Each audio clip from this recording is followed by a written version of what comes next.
Tom would like you all to know that he's not an influencer and that he's a creator on the creator honestly stage. the toughest thing to be introduced as. I've lost everybody here already. Prejudged. Right, side note. Hi everyone, I am Sedge. I'm an exited founder and turned marketing consultant, and I've worked in creator forever and a day, and we are not short of influencers, creators, whatever they want to be called. Back in my day, it was key opinion leaders and YouTubers, vloggers, bloggers. There are 50 million active creators today globally, and that creates a lot of content, a lot of noise, and a lot of shit. And there are brands, creators that are doing a fantastic, amazing job, but I think a few of the words you'd have heard if you've been knocking around this stage is fatigue, saturation, what is getting the cut through. And I am incredibly biased because I've done a lot in sport, I've done a lot with athletes, but athletes is where it is at. We are seeing viewing figures rise across both men and women. We are seeing some of the most epic campaigns coming from athlete and athlete-first content and storytelling. It is where the emotion is at, it is timely, it is relevant. So I've had the joy of pulling together a shit-hot panel to talk through how you can really win with athletes at the heart of your creator strategy. So to kick things off, I'm just going to let you all introduce yourselves because you do a better job of it than me. Do you want to take it away? Fantastic. You're so close. Hi. Quite intense. Hi, I'm Matt Box. I'm a strategy director at a company called One Legacy. We're all about getting athletes to work with brands, partnering together using tech and kind of new media to help them build something that goes way beyond their playing career. Hello everyone, I'm Ellie, I'm from Starling Bank. I'm a senior marketing manager here, and I look after all things partnerships and sponsorships, predominantly in the football space, and within that, the women's football space. So I'm going to be very much focused on the women's side today. Perfect. And as you guys know, I'm Tom, not an influencer, a creator. I've been in the social space well over 10 years now, building a few million followers and a few billion views, but yeah, bit of fun. Just a few billion, just getting it right Small and in numbers. there. Cool, so let's kick off. We talked about social feeds are busy, they are chaotic, audiences are jaded, but athletes are getting that cut through, getting that conversation going. Starling Bank, why did Starling Bank decide to focus on football, women's football, and how has that generated cut through and noise for you? Yeah, so those who are unaware of Starling Bank, we're the only bank in the UK founded by a woman, and the opportunity to sponsor the Women's Euros in 2021 came to us. And in terms of Starling and our story of Anne Boden, who really kind of disrupted an industry that was broken, we naturally found a lot of synergies with what was happening within women's sport and with the Euros happening in 2022 in the UK. The stars aligned, basically, and there was a lot of synergies from it. And I think as we got into campaign building and campaign planning, we were able to see kind of not to get kind of cringe, but the beauty of storytelling through the stars that we were working with. So we worked with Lauren Hemp, who was still super young, but she was even younger 3 years ago, and she was the rising star. We had Jill Scott, who was the side hustler. We knew she might be retiring at the end of the Euros, but it wasn't official. And we knew that she was a happy Starling Bank customer and runs a coffee shop up in Manchester. And we also worked with the brilliant Rachel Yankee, who is an absolute iconic Arsenal legend. And we could see from 2022 the power that these members of sort of the Lioness force had. And from that, we've continued within the space. We're a front of shirt partner for Southampton women's team, which they're a championship or a WSL2 club, for those not too familiar with the league system in the women's side. And we've stayed with Jill. Jill is our ambassador at Starling Bank, and we run a number of grassroots initiatives with her. And I think the key thing for us, again, not to be too cringe, but it is the authentic relationship. She was a happy customer before, and we've kind of followed the career trajectory that she's been on ever since. And we'll come on to it later, but for those not in the women's sports space, it's the time to get in now because it's only going to grow as the Women's Euros starts today. Yeah. You mentioned some great words there that tee me up nicely for Tom. So talking about athletes retiring, building a legacy, legends, like you have met all of the biggest names in football. For you, what is the difference between a great player and someone that can go on to build a legacy? Yeah, I think there's a few different pieces to the puzzle. There's obviously the on-pitch element, so they have to have the skills to pay the bills. They've got to do what they can do on the field, but then it's the longevity beyond the playing career which really sets them apart. It's those players that after they finish their career on the pitch, they're able to diversify, maybe change or pivot into slightly different styles or way they represent themselves, and then also their cultural impact with the fans and the people that watch the sport as well. So there's much more to it. There's probably those streets won't forget players who are the technically amazing players, and everybody will remember them for that. But then there's those players, the Ronaldinhos of the world, the Zidanes, that will go beyond generations in memory. And I think there's also a little space being carved out now by the pundit players, and they also reach legendary status because of what they do for the game or how they interact with the game beyond necessarily. They may not have been the best during their career like some of the big dogs were, but they still gave back to the sport and were also more active in the space. Yeah, nice. How can brands play with some of those legends and show up in a way that is right and is going to generate the right engagement versus it feeling like a badging exercise? Well, I think one of the main things we're normally fighting against is don't ask them to act. Like, they are professional athletes, they're incredibly good at what they do, maybe kicking a ball. Don't bring them a script and use someone else's words to get them to pretend to be someone else. So I think often it's about finding something that they're really interested in. So like David Beckham self-funded his own documentary and then was beekeeping in that documentary. Now he has a honey brand.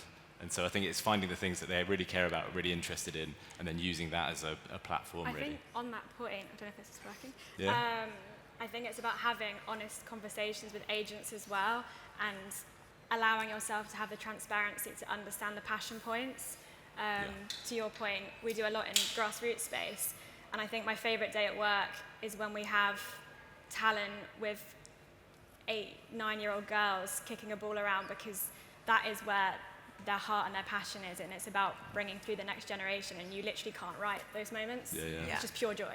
But so closer to the actual sport as well. Yeah. So rather than, we want to sell our product and get you to say a tagline. And that works if it's athlete or creator. If you're trying to shoehorn your message, like no one knows their platform better than the creator themselves, so give them the autonomy and the creativity to bring to life what's going to resonate with their audience. So carrying on the theme of legends, Michael Jordan last year, so 2024, earned $300 million more than any active playing athlete, because he's a fucking legend. But I think the power behind brand Jordan is obviously what a lot of athletes aspire to, but also what a lot of brands aspire to too. So Ellie, with your brand hat on, how do brands build legendary, memorable campaigns that are powerful for the consumer? Yeah, absolutely. I think the key thing for us is, because we've got a few different things going on, with the football calendar, you've got different moments. I think as a brand, you've got to be strategic and looking ahead to the cycle of these international tournaments, obviously. What are we doing for the World Cup? What are we doing for the Euros? What are we doing for the FA Cup final? Whatever that moment is for you. But then you've got the beauty of the grassroots season, which is always on. I know we're coming into the summer holiday period now, but you've got to think, if your audience is parents, as an example, the club managers and owners who are usually volunteers, they're already starting to think about what's happening in September. Are they ordering kit? Who have we got in the team? And the beauty for us is we've got Southampton FC that runs seasonally, so August, September, right through to April, May. We've got the grassroots, which is our kick-on with Starling campaign, which taps into those kind of BAU moments. And then with our partnership with Jill Scott, which is where the athletes really come into their own, is we can tap into those more kind of international moments, those kind of, I guess, tentpole pieces. But I think the key thing from a women's sport perspective is this isn't a trend, it's not a fad. I don't know if anyone's reading BBC, Forbes, you name it. This is a huge commercial moment for the industry. And you've just got to be smart about it. And it's about being strategic, but also reactive. If you're not a sponsor of said tournaments, that's fine. But be ready, England might win on the 31st of July. So, yeah. And then, Tom, sorry, jumping back into you. You've had loads of viral moments across the content you've produced, from chanting Arsenal, City fan, hate the word, match day moments. Like, what I think for you really stands out with your content is like the way you make people feel. So how do you do that? And again, if you were working with a brand, how do you bring that emotion out in the content that you produce and create? I think it's one of the most important things to have in a piece of content is creating a feeling and resonating with your audience you're posting it for. I think I'm lucky in the sports space, especially football. There is so much passion and there's so many emotions and feelings in there. It creates a lot of capturable moments and environments. So a lot of the hard work can already be done. But at the same time, in today's world, content-wise, there is so much out there. And there's so many people sitting at home doom scrolling, so you have to have a point of difference to set yourself apart and get that finger to stop and really watch it. And I think tying an emotion to that's how we connect as humans. So face-to-face, that's one way to do it, but also through social media. It also allows you to sort of transcend maybe what language you speak. Where you sit, what audience you normally resonate with, being able to branch that out and make it as big as possible, that's when everybody gets value, both the creator and the brand as well, obviously. Yeah. And so tell me a little bit about storytelling. How can brands tap into that narrative, that storytelling? Well, I think the thing with storytelling is you quite often need to have a bit of a hook. Like if you're doing a kit launch or something, you need to separate it from any other kit launch that's happened with that team before and make it really stand out and do something that the previous brand maybe haven't done. And I think having a kind of story or hook or something that's going to work in a photo story as well as a bit of social content can work really well. The difficulty comes when the message is different to what's happening in the club. So Spurs had an issue recently where they had a kit launch all about loyalty and how they were going to sticking through the team thick and thin as they're about to kind of let go of their manager that just won them a major European trophy. So sometimes it's really difficult to manage and manage for what you want to do as a brand, but then also like the football is football and kind of contracts change and players swap out. So storytelling that kind of works no matter what kind of other issues are going to come up. Nice. I'm going to give you another stat. So according to Parity Fan Survey, 80% of fans say are more likely to trust a product recommendation from an athlete than any other category of influence. So brands get this horribly wrong time and time again when it gets into kind of working with athletes. So Matt, like, what is your watch out for brands and how can they fix it to make sure they're partnering with athletes the right way? I think, again, don't ask them to act. Yeah. But then the other thing is also like just making sure it fits with what the athlete is like, their actual personality, which kind of goes along with the same thing. Like using someone like Jill, it needs to sound like something Jill would say. Otherwise, you get kind of these ad readouts that look like a hostage video. So someone's kind of, there's a gun kind of off camera maybe, but I think that's it. You've got to kind of use their authentic voice. And it's like you said earlier, having those honest conversations with agents, knowing what they're good at, what they're not good at, what they're comfortable doing, what they're not comfortable doing. And if you are asking them to do something out of their comfort zone, just making sure there's enough training and time to be able to kind of let them get their head around that. This was not on the question, so you all might hate me for this, but who do you think is the brand that is really standing out in their athlete partnerships, Starling aside? I would say McLaren are really good. Yeah. But particularly because they've got like Lando, who's particularly good at those kind of things and making things authentic. He will post the BTS as well as the actual ad. So, and the BTS will kind of get better numbers. Stop saying BTS. Sorry, behind the scenes. Sorry, inside lingo. But yeah, and I think that's quite often the kind of, you need to as an athlete, take a bit of ownership of what you're going to post on your own feed and not just do kind of what the brand says, but then that works better for the brand.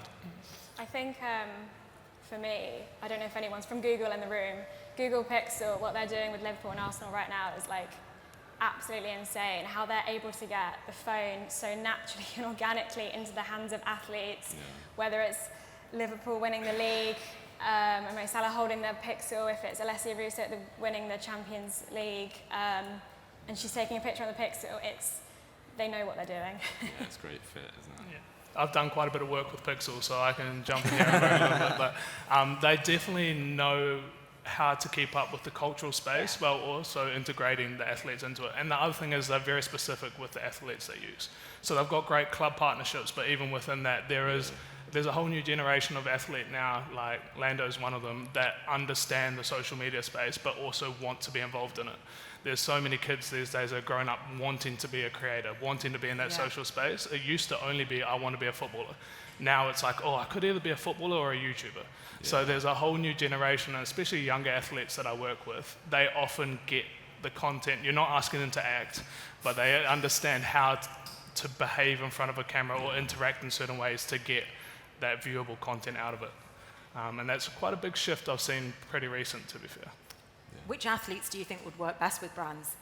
Oh, it's a good question. So there's the two ends of the spectrum. So there's the Ronaldinho's. Roberto Carlos is incredible. I did a wonderful campaign with him, yeah. He just gets it. Like, he's one of those, like, the older generation now, but he just understands, like, you explain the idea, he goes, all right, yeah, let's do it, and then bang, it gets done. And he believes in it. He goes 100%. all in. You're not paying for the 17 minutes. No, pitch exactly. time, yeah. So there's players like him. Anthony Alanga I worked with relatively recently, and he was like giving me ideas about things we could do within the content. So that younger generation definitely has an eye for it, like Forrester being called Snapchat FC, because they're all actively engaged in it. And I think when you're also then partnering the athlete with the brand they believe in or they want to be there for, that also makes it that much easier. For example, Google Pixel is a good product and something that everybody uses. So for the athlete, it's a lot easier to then be in the content. Cool. Any other athletes anyone wants to throw in? I don't want to come across biased, but if anyone's met Jill, she's amazing to work with. She is so down to earth, and I think more broadly speaking, again, I'm very focused on the women's game. The women's players that I've come across in my career to date have given more time than they've ever needed. I know that in sport you get your allocated amount of minutes or seconds with top performing athletes who are the best at their game, and I do feel like from a women's side, who I've worked with, they've kind of gone above and beyond, and there's no ego, absolutely zero ego. They're here to do a job and they want to get it done well. Yeah, I can back that up for sure. Women's athletes are traditionally more fun or easier to work with on a day-by-day shoot. For sure. But I think from a brand's perspective too, if you are partnering, and I know often it goes through the agent, you can tell very quickly whether someone uses your product, whether you are the bank of choice, whether they will use that water. And I think they're often the warning signs that you need to avoid if you're kind of getting a very high check for very little output, and you can tell that the relationship isn't genuine, isn't authentic, it is just a check. Right, I've been given time. So thank you so much for joining in, and thank you to the panelists. Amazing. Thank you very much.